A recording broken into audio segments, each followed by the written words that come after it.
Izvaimi tandazoye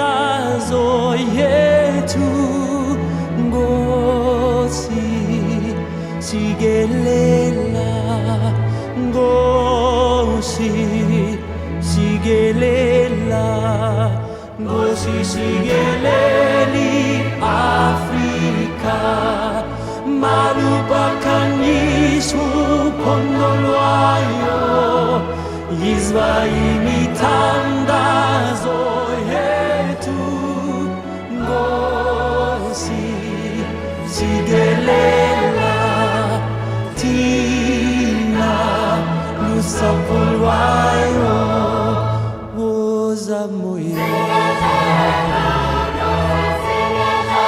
woza moyo woza moyo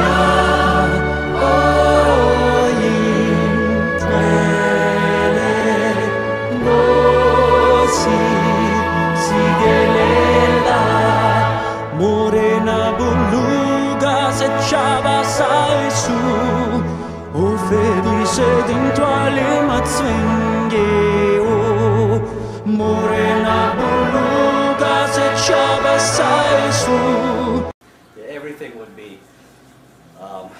buses would be separate, schools were separate, beaches would be separate as well.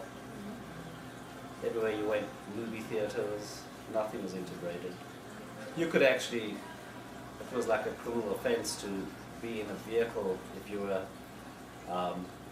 like a white male in a vehicle with a black female. It was illegal. You couldn't even do that.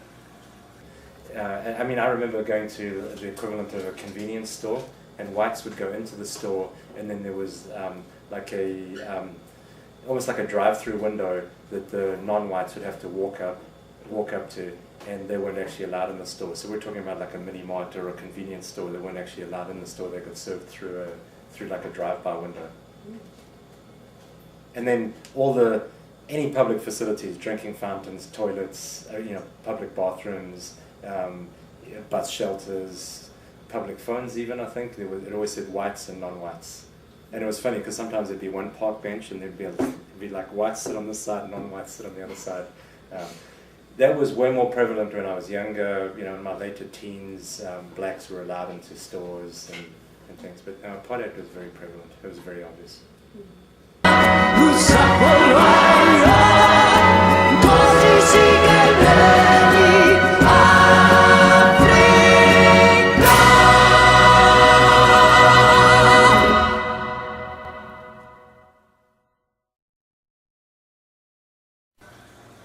Well, most white South Africans, just from the way the government put it in the media, believed that the ANC was like really bad, and Nelson Mandela was the official leader of the ANC, so he was like really made out to be the worst of the worst.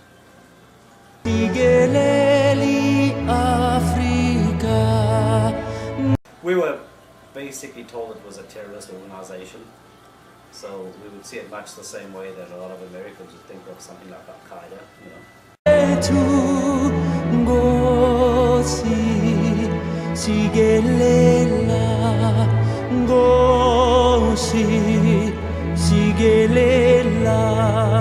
Gosi sigeleli Afrika malupakan Yesu pondolwayo Izvaimi tandazoye tu gosi sigelela tina lusapulwayo woza moyo woza moyo woza moyo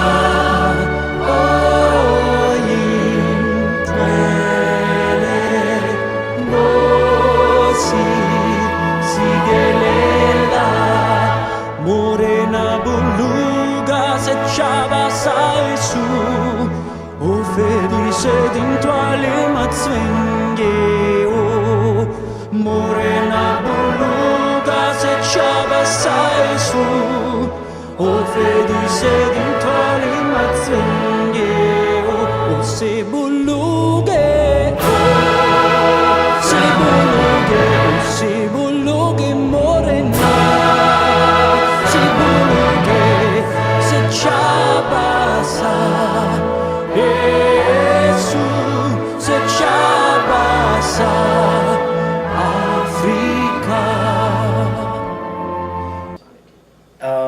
was a very joyous occasion for a lot of the people in South Africa. I mean, obviously, especially the non-white population. I know we were already out of South Africa, but people like us, the white people that were sympathetic to the plight of non-whites in South Africa were also very pleased.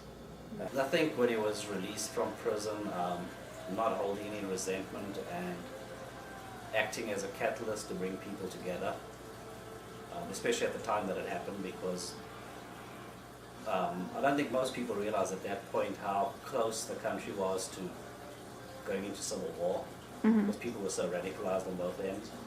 And Nelson Mandela came in the middle, and he basically didn't hold any vengeance against people, and he encouraged like white people to stick around and be positive and do a positive contribution, and he encouraged the black people not to hold any resentment as well. So I think that was the most important thing that he did. That he was able to keep the peace, that he was able to understand what both sides needed to hear and to see, that he didn't disregard either side, and he was willing to listen to everybody. Malupakanmu Pololwayo Iswaimi Tandazo Yetu Ngosi Sigelela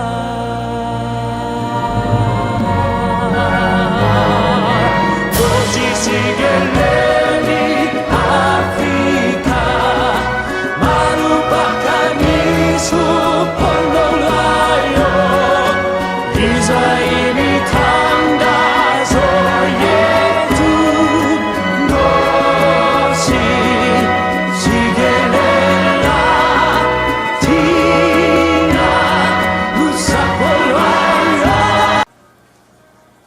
I think a lot of people, because of the way he was so positive when he announced he was going to retire, a lot of people were, and still do actually, don't see as strong a leader coming in his place. You know, there isn't somebody as good to take his place. Because I didn't know if the next leader would have his ability to keep the peace, or if they would take a different path and maybe incite anger or violence, or I didn't know if another leader could follow the same path or not.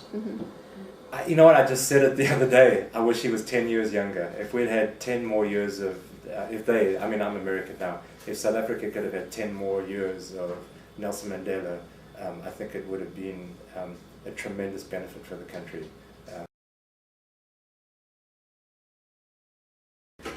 Wow, the most amazing thing about that guy is he was in prison for 27 years, and I think he was jailed the year before I was born or the year after I was born, and then let out when I was like 27. He was there from his early 30s to almost 70, and so best part of his life in jail, and he came out, got elected almost immediately, became the president within a couple of years, and you would have thought anybody else would have been very vengeful and wanted to, take it out on the whites that had imprisoned him. And he didn't seem to have a vengeful bone in his body. And at one stage in one of the presidential elections, he walked over, it was obvious he was going to win, and he walked over to the then current white president and took him by the hand and said, "Don't leave me, my friend, I'm going to need you to reconcile this country and move it forward," something like that. So I think his most amazing accomplishment was to come out of prison and just look forward and move forward and say, how do I move this nation forward and how do I heal it, rather than saying, okay, now it's black domination.